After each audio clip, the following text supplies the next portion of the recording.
Texas has recently threatened to secede yet again. So as of June 2022, Texas Republicans have drafted a referendum urging the state to vote on a Texas independence measure in protest, for lack of a better word, of the 2020 election result and Biden's administration. So that's the cause of this. So while this might seem dramatic and scary, Texas Republicans tend to throw these hissy fits quite often. Texas, in fact, if you don't know, has quite a bit of an independent culture, and independence has become a major part of its identity. Texas seceded from Mexico to become the Republic of Texas in 1836, and then seceded from the United States in 1861 to join the Confederate States during the Civil War. Now, a funny little tidbit that you're probably going to hear this and you're going to go, what the Blair? But that was also my thought too. Why do you think the Republic of Texas seceded from Mexico? Does anyone know? I'm going to give you a second to think about that before I give you the answer. Mexico was banning slavery, and Texas said, we want to keep slaves. So they seceded. That's literally the first time that why Texas was even founded. They wanted independence from Mexican laws to be able to maintain slavery. So they did it once there. And then when they seceded again to side with the South, to side with the Confederate States, what was that freedom for again? It was freedom to own slaves, freedom to have slaves. So to start this whole thing, we need to understand that the idea of Texans wanting to secede and always wanting to be their own little independent thing, it was the state's right to decide to own people. That was both the times, not once, but twice.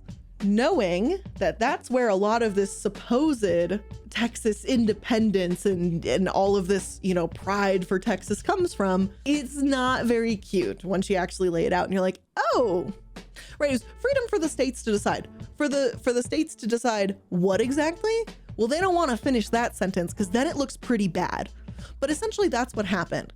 Is Texas was so gung-ho on wanting to keep slavery as an active part of their economy that they seceded from Mexico and then they seceded from the US. So I just want to make sure we get that right out the gate, what Texas was, I don't want to say like founded on, but kinda. They were founded on the right to maintain and impose slavery upon another human being, particularly those of a darker skin color than their own. Texas has been a bit of a rebel is how the state likes to see itself, right? But when that's what it's rebelling against, are they rebellious at that point, I ask you? Because I think not. The point here I want to show really is Texas has always set the precedent that they're not really for human rights. Like, they're not about that life. Texas is like, oh, protecting human lives? No. Controlled by a white man? Yes. Now, when it comes to Texas, many secession movements have sprung up in the last century. They mostly pop up as counter-reactions to federal happenings. And, Texans that, they see what the federal government is doing as too expansionist or a threat to Christianity or, founding values or traditional marriage. Many of their grievances have racist, sexist, xenophobic, and homophobic undertones. So careful investigation yields possible ties to slave state sentiments. I just want to make that very clear.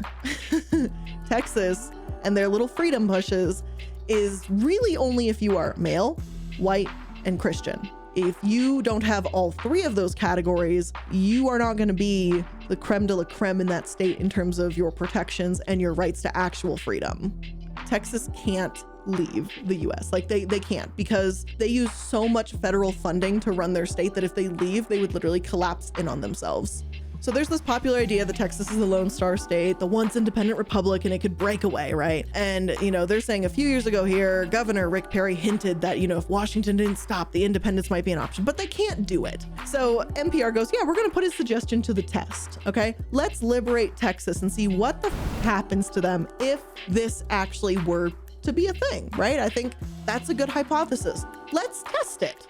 Let's see how free Texas would really be. So the Texas Association of Business advertises the new nation's economic potential in a radio ad that declares, Texas, now it is a whole other country and it's open for business.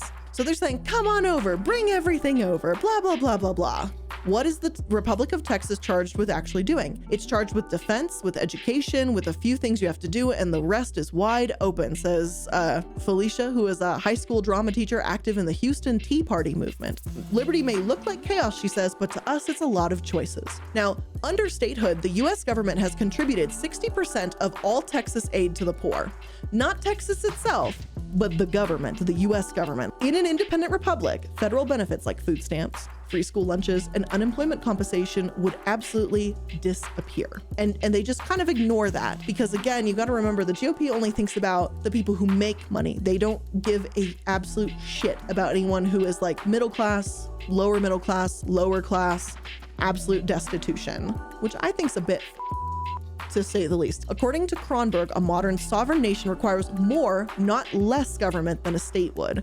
So considering all the new departments it would need to monitor things like foreign affairs, aviation, and nuclear regulation. And then, of course, there are all the expenses that Washington used to take care of, things like maintaining interstate highways, inspecting meat, and checking passports. Because that's the other thing, too. If Texas were to become its independent state, there's something I think like $3 billion of like government bases and essentially revenue that comes into Texas through the US government, because Texas is a pretty good state to set up military bases. So within a fucking heartbeat, all of those things would be gone. Could you imagine that, forming a new state and then just like, bye-bye, there goes $3 billion with a B, just gone. I just don't think they think about these things when they want to, you know, throw their little temper tantrums publicly. I mean, that's also an unintended consequence too, is with no seats from any like legislative body or anything to represent Texas in the US Senate and stuff like that, then yeah, the US absolutely becomes substantially more blue. But of course they don't care about that because they're going to be the reddest little state in the South, or I'm sorry, the reddest little country in the South. But the problem is they use so much federal funding just to get by. It's so awkward. Yeah, I think is the best way to put it, is they just don't get it. So when you see these senators, people that folks in that state elected, I'm just like, that was the best you could bring? And they can't figure this out? And it's just weird to me. They also say for Texas to be the competitive nation that we all wish it would be, it has to make major improvements in education because right now it's falling short. I think it is no surprise that Texas falls pretty low on in terms of state education. Here we have at the very tippy top, New Jersey is going to be the best for pre-K through 12.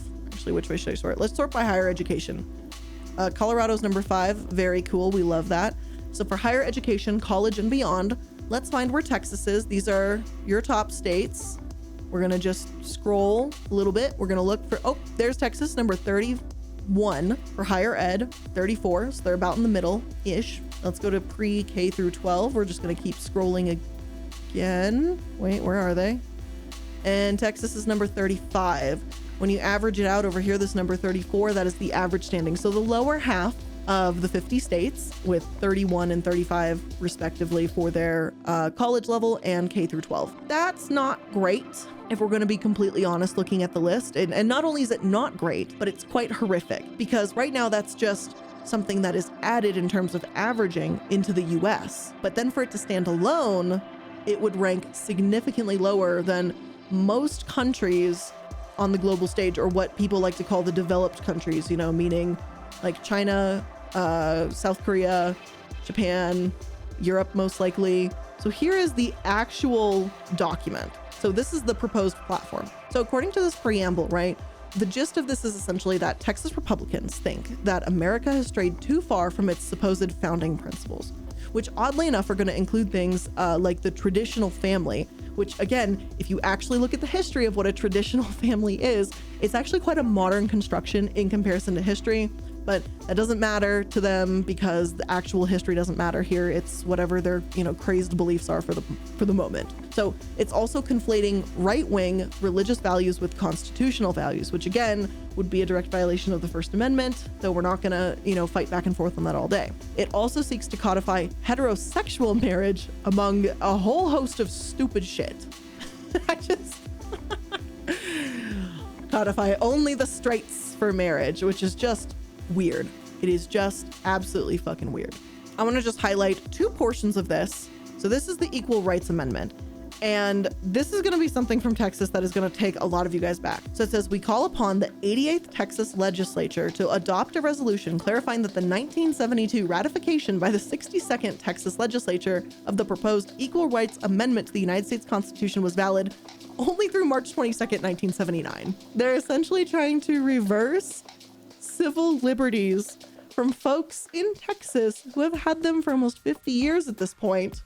So essentially what they're saying is that, oh yeah, all of these other Texas rules and things that have been made, we want to say that those are not valid. You're going to go to parental rights at line 30, saying the rights of parents are foundational to Western society and shall be respected, affirmed, and protected by the Texas Constitution and Texas law. We call upon the legislature to properly recognize and affirm the fundamental right of parents to make all decisions regarding the upbringing and control of their children in all aspects, especially with regard to the grievous violations of the Texas education system. Any failure to recognize, protect, or honor these fundamental rights shall be actionable. No parent exercising any of these fundamental rights shall be prosecuted as domestic terrorists.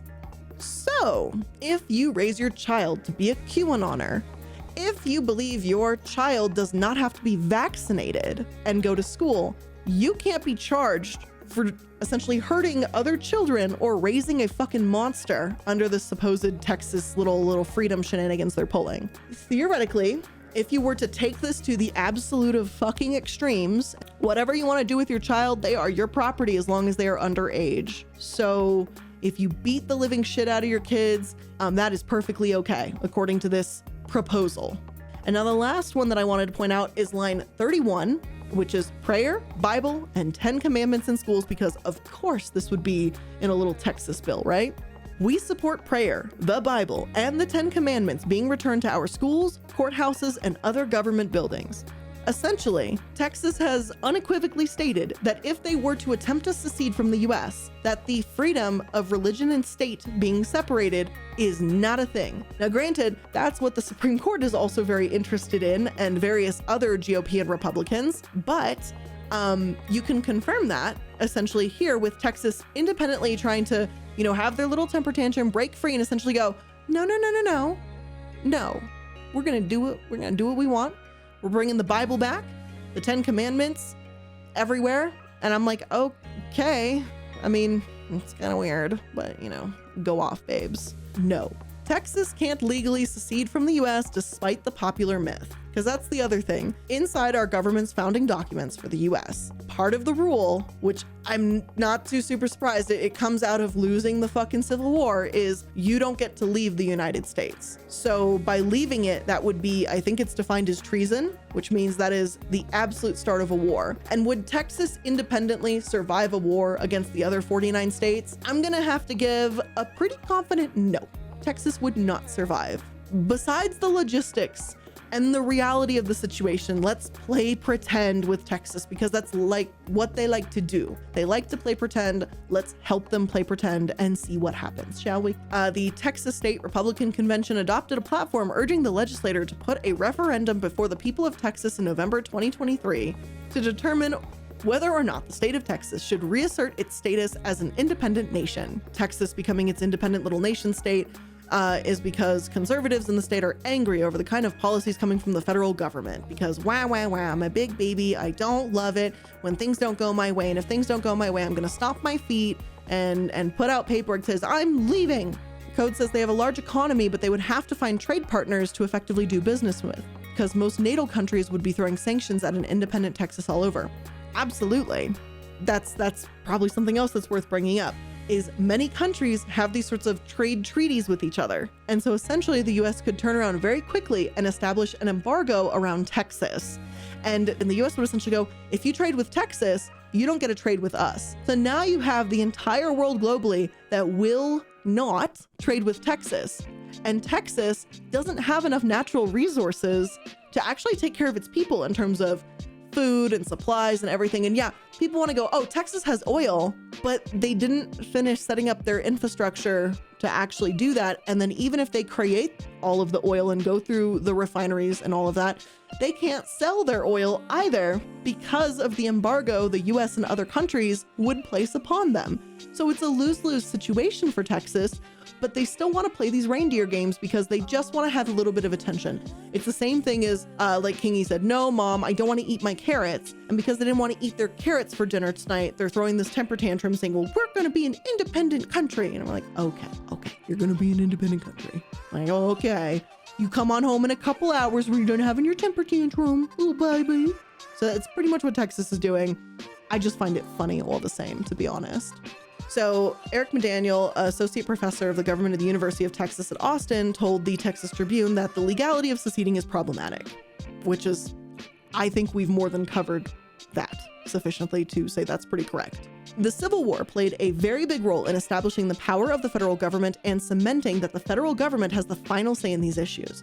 Even before Texas formally rejoined the nation, the Supreme Court declared that secession had never been legal and that even during the rebellion, Texas continued to be a state. So again, even when they were throwing their temper tantrum, they still stayed a state. In the 1869 case Texas v. White, the court held that individual states could not unilaterally secede from the Union and that acts of the insurgent Texas legislature, even if ratified by the majority of Texans, were absolutely null. So these rules were pretty much put in place because of Texas's temper tantrums. And the US was like, listen, you're gonna go out for a couple hours, okay? You're gonna pretend to be independent, you're gonna shit your pants, and then you're gonna come back home so mommy and daddy America go ahead and change your diaper, and then you can stay in the South again. Because that's exactly what Texas does every goddamn time. It was literally put into law pretty much because of them that you can't secede. You can't do this. It's the same law for all the states. And just because you got a fancy hat on doesn't mean that you get to just run away whenever you're upsetty spaghetti. So I'm like, I don't know what to tell you. By entering into the Union, back into the US, you have lost the right for the rest of Texas's existence in the US's existence in the whole of ever to ever become Texas, the independent country. So yeah, every time they put up these little things, we're like, we're gonna leave. You can't leave. You can't leave. You signed up for this. You just want to throw a temper tantrum and then you want to go home and have your diaper changed because your infrastructure is so fucking shit you'd kill your own residents. Not that they didn't do that last year, because people did die last year too in the Texas freeze. So let's be clear. Then yes, Cancun cruise back at it again. It is absolutely fucking embarrassing for Texas because yeah, Texas is on its own electrical system. It's like the only state that is separate from the rest of the United States. And who's the only state that during a winter storm blacked out and their residents lost electricity? They lost water. They lost the ability for their basic human rights to have clean drinking water and the ability to stay warm in the cold. And they think they can go off and be an independent country. Are we looking at the same state? Oh, apparently if there was any doubt remaining after the matter, the late Supreme Court Justice Antonin Scalia set it to rest when he was asked by a screenwriter in 2006 whether there was a legal basis for recession. In his response, he wrote, "The answer is clear. If there was any constitutional issue resolved by the Civil War, it is that there is no right to secede. Hence, in the Pledge of Allegiance, one nation indivisible." Well. So let's talk about, why the recession would fail. Let's get into some of the whys here. More whys. And we're talking about military might, and how in the past Texas was only able to secede because of allying nations' military support. So the Texas secession would be as much a logistical nightmare as a romantic fantasy, because truthfully, this is just fantasy. It is absolutely just fucking fantasy. It's not going to happen. This article was written in 2021 because, of course, it's like a yearly thing where Texas wants to fucking piss, on everyone's shoes and go, I'm independent. And you just give them a little head pat and you're like, okay, Texas, you're so independent. Now go back home now. So let's talk about the national defense of Texas if they were to actually attempt to secede from the US. So the US military has thousands of troops stationed in forts and bases scattered across the country. So clearly they'd have to go since no independent Texan would want to live in an occupied country. And the American soldiers and sailors would take their guns, munition, tanks, fighter jets, bombers, naval destroyers, and carriers and helicopters with them. So this is what I was talking about towards the beginning of the stream, how there's all these military bases in Texas, and how if Texas actually seceded, all of those things would be gone in the blink of an eye. Now, obviously, I talked about it from a monetary point of view, but just think about this. Vibrant posts like Fort Hood and Fort Bliss would become essentially instant ghost towns, as the economic ripples the military brings to nearby cities and towns would abruptly flatline. So literally entire towns would just die, just gone. like just cities dead. And again, what's happening there is the folks that live there that rely on the military base being active and military folks moving in and out consistently. What happens to them? What happened? Do those people not matter anymore? Because Texas won't really have the funding to create any sort of substantial military to keep those towns afloat.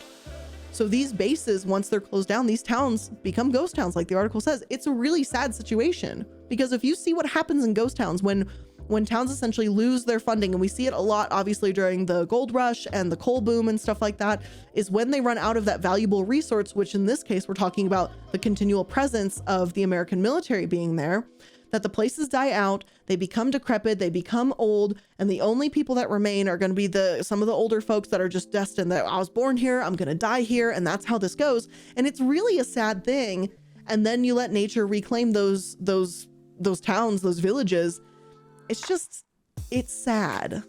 To me, it's a really sad situation, because you're uprooting people's entire lives out of selfishness, and you don't give a shit about people's culture, their family, their history, their traditions. It's just a middle finger politically, and you don't care about the repercussions. And a lot of the times when we look at this kind of shit with what the government's doing, the human factor is always left out. And it's astonishing to me how many of these politicians, when they put stupid fucking bills up front, they do not care about people, because it's about making a splash. It's about looking good. It's about making sure they're getting paid, by the people that are helping funding their campaigns. And it's sickening to me. So this last little bit here, and don't forget about the thousands of jobs at all the defense plants across Texas. The 399 remaining American Congress members and the 98 other senators are all going to want the billions spent in plants like Lockheed Martin and Fort Worth to flow to their states and districts back to the good old US of A.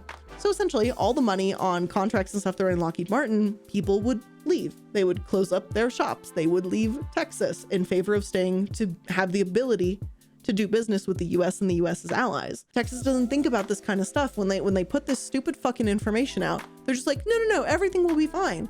And I'm like, it is literally your job in government to be able to look into the future and see the repercussions of certain actions. And when you willingly choose to ignore it or, put your head in the sand and play dumb about it, it's not funny. No one thinks this is funny. No one thinks this is cute. No one thinks this is noble of Texas. Point is, Texas can't secede. It's literally with the US Supreme Court cases that have solidified multiple times over, they can't do it. You're literally not allowed. That was part of joining the union, was you got to shut this shit down. The 2 times Texas has seceded from other countries has been to protect their right to continue having slaves as property in their land, I guess. And that was once with Mexico, and the other time with the US obviously seceding to not be part of the Union and to become part of the Confederate States. And then if Texas were to secede, their infrastructure is so weak, they would probably collapse in upon themselves. They have no right or reason to trade, because the US would place most likely an embargo upon them. So it's essentially, you get to do any kind of trade with the US, or you get to do trade with Texas, but you can't have both, in which we pretty much know what every single country would choose. So Texas would essentially be landlocked in their own fucking country. Even though they have seaport access, no one would go there.